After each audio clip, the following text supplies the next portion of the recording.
예수께서 거기를 떠나사 고향으로 가시니 제자들도 따르니라.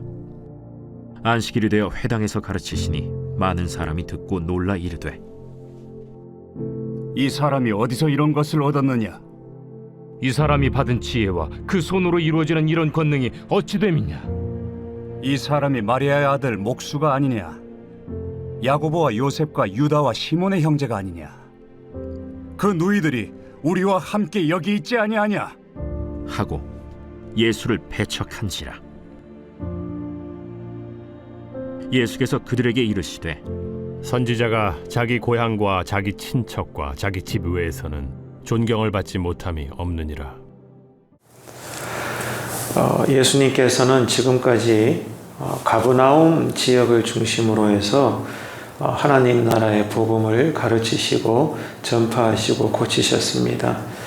그럼으로써 사람들로부터 폭발적인 반응을 얻어내셨죠.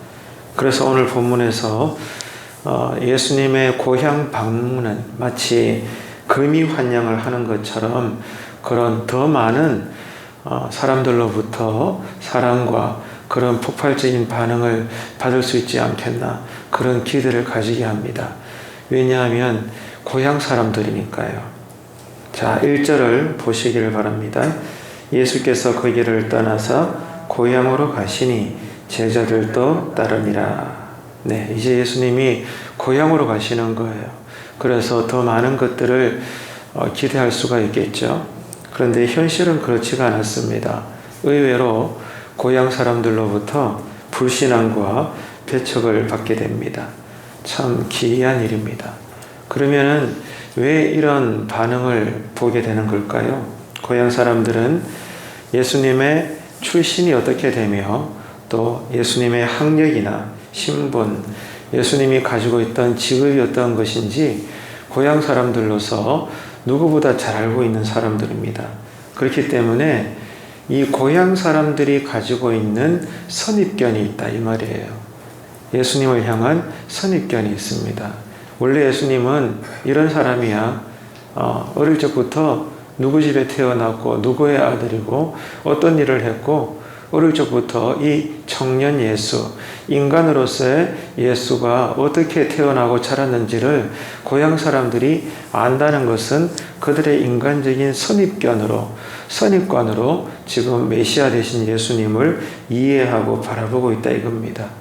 그래서 다른 지역의 사람들은 예수님에 대해서, 예수님의 신적인 권위에 대해서 폭발적인 반응을 보였지만 정작 고향의 사람들은 예수님을 선입관을 품고 바라보니까 그저 평범하게, 더 나아가서 비천하게 예수님을 바라보고 있다는 것을 성경이 지금 말씀하고 있는 거예요.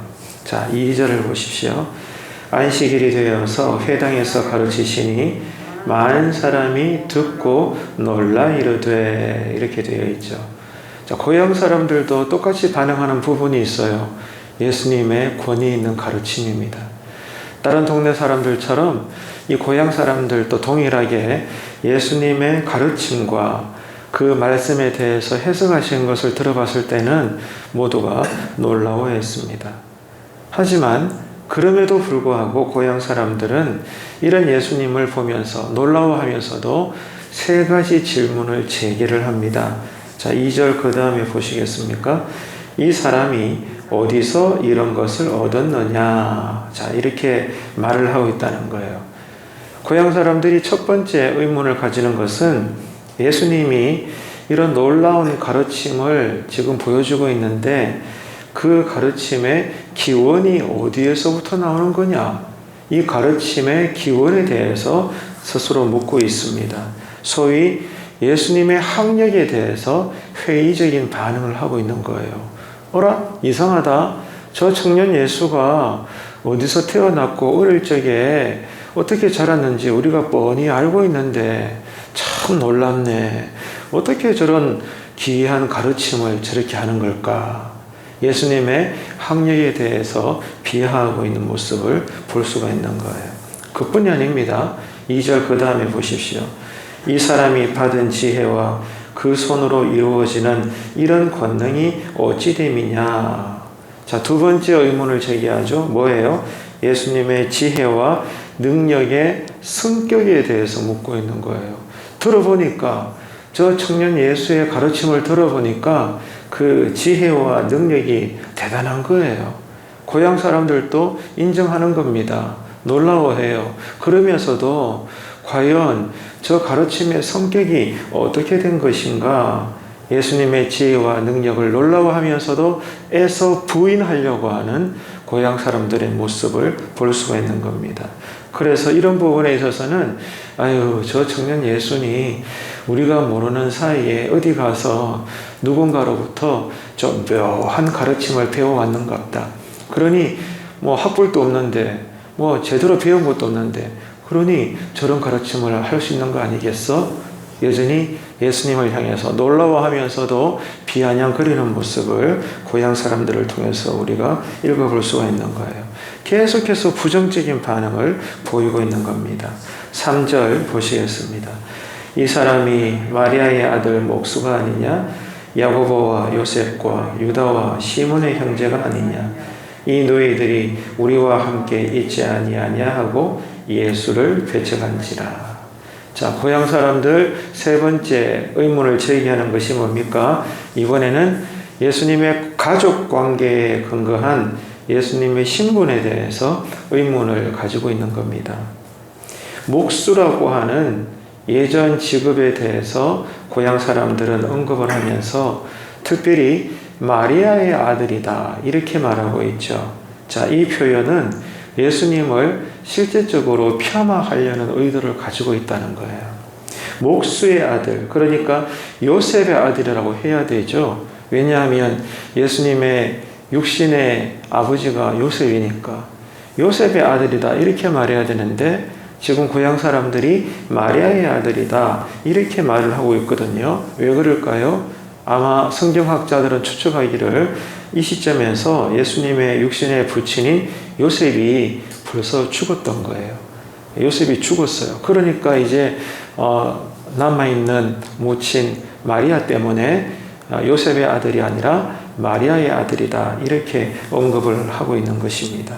더 나아가서는 그 육신의 형제 자매들 이름까지 언급을 하고 있죠. 구체적으로 언급을 함으로써 예수님을 그들의 수준으로 끌어내리려는 어떻게 해서라도 부인하고 부정하려는 고향 사람들의 이토록 불신앙적인 태도를 마가복음은 숨기지 않고 우리에게 드러내고 있습니다. 그러니까 결국 고향 사람들은 예수님의 가르침과 그 능력에 대해서 놀라워하면서도 여전히 자신들의 이 선입견 때문에 예수님을 배척하고 있다. 이것을 우리가 읽어볼 수가 있습니다. 이어서 4절 보시겠습니다. 예수께서 그들에게 이르시되 선지자가 자기 고향과 자기 친척과 자기 집 외에서는 존경을 받지 못함이 없느니라 하시며. 자, 고향 사람들의 이런 냉담한 반응에 예수님께서는 놀라워하시면서 당시 이스라엘 백성들 그 사회에 존재했던 속담의 비유를 하고 계시는 겁니다. 실제로 구약에서 여러 선지자들이 있었지만 에레미야 아시죠? 이 에레미야 선지자는 어떠했습니까? 고향 아나돗 사람들에게 살해의 위협까지 당했던 그런 일들도 있었어요. 예, 지금 이게 공통점입니다.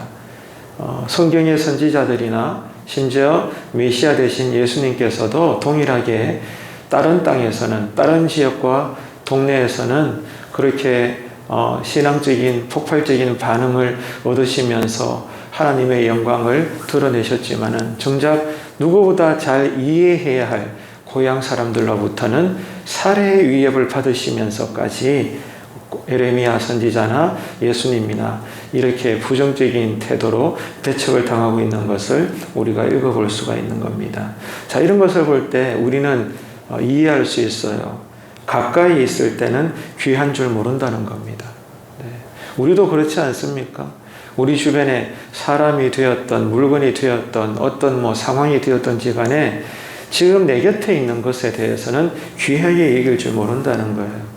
하지만 그것을 잃어버리게 되거나 옆에 있던 사람들이 떠나고 나면은 그가 얼마나 귀한 존재였고 축복의 사람이었는가를 가리늦게 우리는 발견하게 됩니다. 지금 코로나 시대가 그렇지 않습니까? 코로나로 인해서 신앙생활에 상당한 부분이 닫혀지게 되고 제한받게 되고 열려지지 못하게 되니까 모두가 절감하게 되는 거예요. 야, 옛날에 마음 놓고 예배드리고 교회 생활할 때가 참 좋았구나. 그때가 정말 귀한 것이었구나. 여러분, 우리는 참으로 어리석게도 코로나가 터지고 나니까 마음껏 교회에 와서 함께 어울려 살을 비비면서 예배드리고 박수치고 은혜 받고 떡을 떼고 교제하고 그렇게 교회에서 함께했던 그 삶들이 얼마나 귀한 것이었던가. 근데 그때는 그거를 모르고 귀찮아하고 부담스럽게 여기고 안 나올라 그러고 안 맡을라 그러고 왜 그랬던가. 참 그때가 좋았는데 우리는 모두가 교회에서 그런 아쉬움을 드러내고 있는 것입니다. 이만큼 우리가 어리석다는 것이죠. 그래서 사람들은 서로 있을 때 서로에게 잘해줘야 되는 것입니다. 오늘은 여기까지만 하겠습니다. 새벽 성도 여러분, 오늘 두 가지만 기억합시다. 첫째는 내가 믿고 싶은 대로의 예수가 아니고 성경이 말씀하시는 대로 그 예수를 온전히 바라보시고 성경의 예수님을 믿고 그러므로 우리가 온전한 신앙으로 이 하루를 살 수 있는 저와 여러분 되시기를 축복합니다. 우리가 예수를 제대로 이해하고 온전히 믿고 바르게 따르지 않으면 그 자체가 예수님의 고향 사람들처럼 예수님을 배척하는 그러한 반쪽짜리 신앙이 될 수밖에 없다는 거 꼭 기억하시고 다시 강조합니다. 내가 만든 예수, 내 소견대로 믿고 싶은 대로 내가 만들어낸 그러한 우상으로서의 예수를 믿지 말고 성경에 기록된 대로 그 예수님을 제대로 믿고 알아서 오늘 또 말씀대로 복을 받는 그런 바른 신자가 되시기를 축복합니다. 그리고 두 번째는 오늘 우리가 충분히 살펴봤죠. 고향 사람들의 어리석음에 대해서 뭡니까?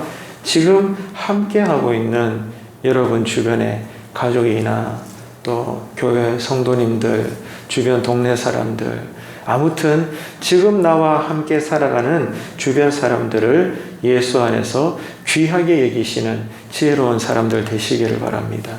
그래서 가까이 있을 때 귀하게 여기고 있을 때 서로에게 잘해주고 서로를 감사히 여기고 축복하며 서로 위로받으며 그렇게 나아갈 수 있는 복된 이 하루가 되시기를 주님의 이름으로 축복합니다.